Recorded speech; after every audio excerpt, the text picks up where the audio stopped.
Empowering minds and shaping futures, Lakshmi Narayana Arts and Science College, Mayanur offers top-notch education, experienced faculty, modern facilities and a vibrant campus life.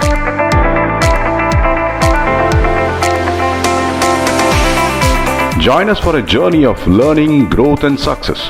Admissions open, Lakshmi Narayana Arts and Science College, Mayanur.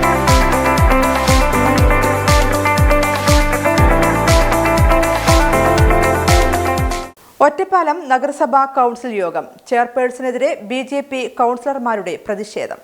Ottapalam നഗരസഭാ council യോഗത്തിൽ BJP കൗൺസിലർമാർ പ്രതിഷേധിച്ചു. തെരുവുനായ ശല്യവുമായി ബന്ധപ്പെട്ട വിഷയത്തിൽ UDF കൗൺസിലർമാർ നടത്തിയ പ്രതിഷേധത്തെ തുടർന്ന് അജണ്ട പോലും അവതരിപ്പിക്കാൻ കഴിയാതെ കൗൺസിൽ യോഗം പിരിച്ചുവിട്ട സാഹചര്യത്തിലാണ് പ്രതിഷേധം നടന്നത്. സഭ നിയന്ത്രിക്കുന്നതിൽ ചെയർപേഴ്സൺ പരാജയപ്പെട്ടുവെന്നാരോപിച്ച ബിജെപി കൗൺസിലർമാർ ചെയർപേഴ്സൺ രാജിവെക്കണമെന്നാവശ്യപ്പെട്ട് മുദ്രാവാക്യം മുഴക്കി. കൗൺസിൽ ഹാളിൽ ആരംഭിച്ച പ്രതിഷേധം പിന്നീട് ചെയർപേഴ്സന്റെ ഓഫീസിന് മുന്നിലേക്ക് നീങ്ങി. നഗരസഭയുടെ ഭരണനേതൃത്വത്തിന്റെ വീഴ്ചയാണ് കൗൺസിൽ യോഗം തടസ്സപ്പെടാൻ കാരണമായതെന്നും ബിജെപി കൗൺസിലർമാർ ആരോപിച്ചു.